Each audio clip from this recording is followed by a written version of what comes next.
Welcome to the channel, everyone. If you're new around here, my name is David Stumpf. I'm a licensed architect with a boutique architecture practice in the states of Pennsylvania and Texas. Today's video, we're going to be going over how to assess a fixer-upper home for renovation. Many of my clients reach out to me and they're looking to buy a house that is essentially the cheapest or ugliest house in a neighborhood that is much more desirable. To do that, I tend to go out on site and assess the home for them and really figure out what the house needs for a renovation. In today's video, we're going to be bringing you along on a tour of one of those houses. I have a client that's very interested in purchasing this particular home. This video is focused on how does a family purchase a home like this and renovate it to live in. We're going to stay away from the fix and flip crowd. That's for another video. This video is specifically assessing how a home like this, purchased through the MLS or through a land bank for a reduced cost, can be brought up to the standards of a family that will be living in it. If you have any questions about how an architect assesses a building, if there's anything that I might have glossed over that you have a question about, let me know in the comment section and I'll get back to you as soon as possible. If there's any other questions that you might have pertaining to architecture, add those as well, and I'll try and address those in future videos. If you're not already subscribed and you're interested in anything architecture, construction, or real estate related, hit that subscribe button and the bell notification, as it's going to let you know when I come out with new videos just like this. Before we jump into the rest of the video, I want you to remember that this is a specific home in a specific location for a specific client. That said, every home is different, and these are just a few of the things to keep an eye out for when you're looking at or assessing a home that you're thinking about renovating. But just like that, let's get into it.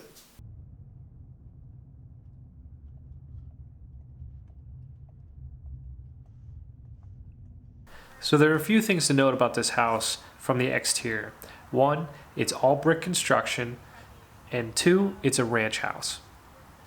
The fact that it's all brick doesn't mean that it's actually built structurally from brick, but rather it's clad. You walk in directly into the living room. It has a big fireplace original to the home. Off of that living room is the dining room, kitchen, as well as a hallway that leads to the bedrooms and the first floor bathroom.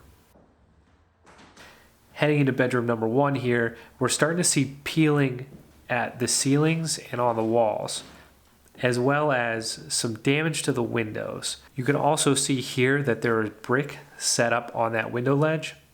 This is going to suggest that we're going to need to replace all of the windows within the home, or at least a few of them.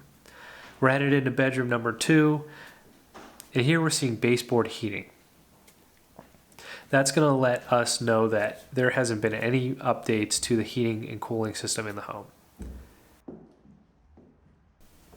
Headed into bedroom number three here, we could see that there will be a lot of cosmetic updates needed for this home. A lot of paint and possibly refinishing of the floors. We have a great view of the neighbor's backyard there, and as we could see, there is a major highway in the backyard.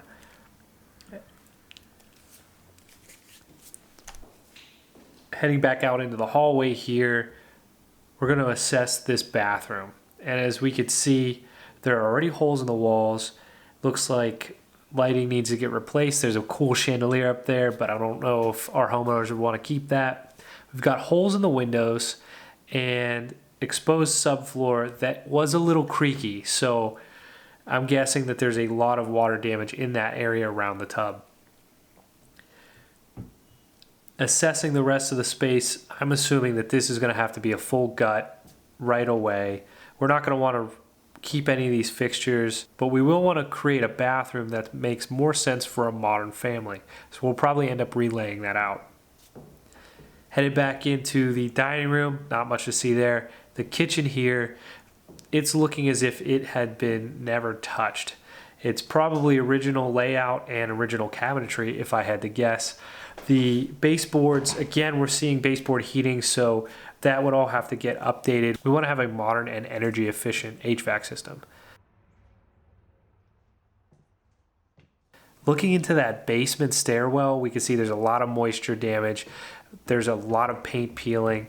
That leads me to believe that there's underlying moisture issues. Down here in the basement, kind of a blank canvas. It's a little quirky. Continuing to look around the basement here, we find what seems to be a modern hot water tank and a modern furnace. However, they also look like they would need to be updated. If you're enjoying the video so far, let me know by hitting that like button. If you have any questions about anything we've seen so far, let me know in the comment section below. And hey, while you're at it, let me know what you would do with this kind of a basement. Headed back here, we're seeing bathroom number 2. That's a complete gut rehab. We actually do have to check the plumbing in there, so we'll have to account for having a plumber come out, make sure that all those lines are still good. Laundry room, complete restructure of that as well. We'll probably want to take a sink and pull that into that other bathroom as well. But otherwise, good bones, essentially down here in that basement. I'd like to see that heating here in this storage room as well.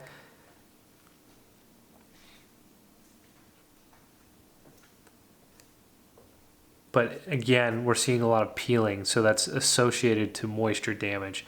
We're now in the garage where you could see the ceiling above the door, just kind of in that location where the bathroom was on the first floor. All that ceiling has come down. There's definitely been some kind of moisture problem, water leak, something. Nice little workroom right there. Looks like it's part of an addition. Assessing the area here underneath the tub, it looks like on a couple of these joists we do have water damage. You could tell that with the staining, the dark staining on the wood. That's just been where water has been sitting over time. Didn't look like it was that bad. What was really nice was that all of that was pulled down. We could assess it, and it would make the restructuring of that bathroom and the replumbing a much easier task. Headed back up here into the kitchen, we can really see that this isn't going to work. A modern family wants something that's not so cut off and secluded.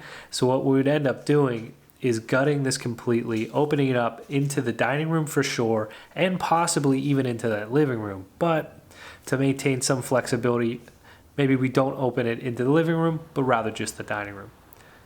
Headed back outside here, and we can see under the front porch, we're gonna probably have to pull that off and restructure it, or do something with pouring cement down in there. On the side of the house, you can see there's a lot of ivy growing up, a lot of overgrowth of the vegetation. The roots from that ivy get into the mortar of the brick, and they start to pull that away over time. So I'm sure we'll have to do some repointing and probably work on the soffit and fascia of the home.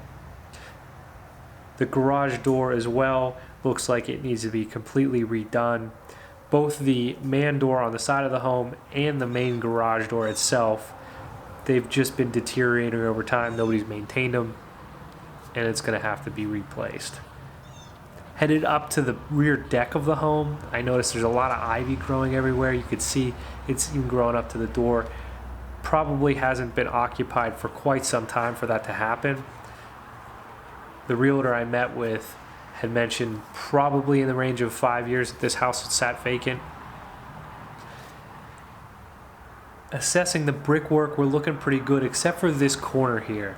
You could see that there's a lot of mortar missing, and that's leading me to believe that there has been water damage and water problem over time.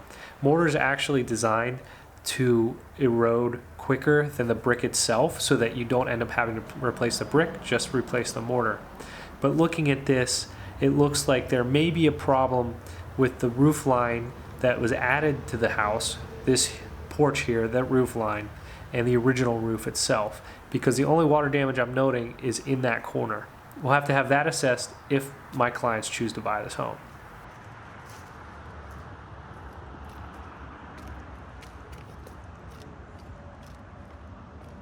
You can see that highway is super close there. Those trucks are moving pretty fast as they go by. And that backyard, while it is a generous sized backyard, it is very close to that. My client does not have children now, but if in the future they plan to, we'd really have to address that.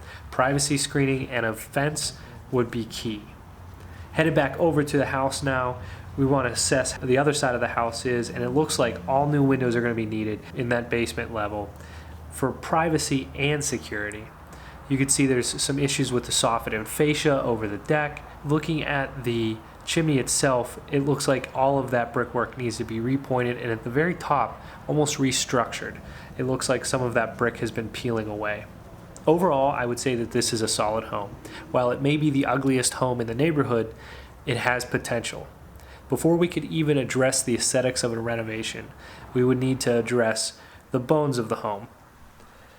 Now that we've had the opportunity to tour and assess this home in its current conditions, there are 7 key takeaways that we must address when we're finding out the viability of a renovation to this home. Number 1, we have to figure out if the roof is good. Do we need to repair it or replace it? Number 2, we're going to have to demo all of the water damaged areas and then repair them or restructure them. Number 3, we're going to be demoing the kitchen, bath, and opening up the living spaces so that it's a more livable home for a modern family. Number 4, we're going to be replacing all the windows and doors in the home. There's a lot of damaged windows and damaged doors that need to be replaced. Newer windows will not only be energy efficient, but they'll also reduce the amount of noise from the highway.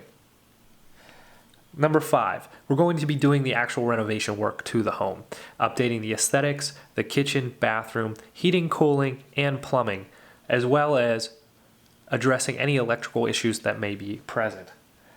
Number 6, we're going to go back out to the outside of the building and repoint all that brickwork. We want to make sure that everything is in tip-top shape. And number 7, we're going to be addressing that rear yard in the shape of a privacy and safety fence, as well as any vegetation screening. Now that we've assessed the condition of the home and developed a 7-point course of action for a renovation, we take that information to our client and present them with that. If it seems like too much of a project for them, they may pass on it. And there we have it. That's the end of the tour. I hope you guys really enjoyed it. If you have any questions about it, let me know in the comment section. If you're curious about anything architecture related, if you think there's something that I glossed over that I should have addressed, let me know in the comment section and we'll address it in a future video. If you liked the video, think about hitting that thumbs up button for me. It's going to let me know that you guys enjoyed it and want to see more videos just like this. If there was anything that you guys are interested in that I spoke about in the video, check the links in the description below.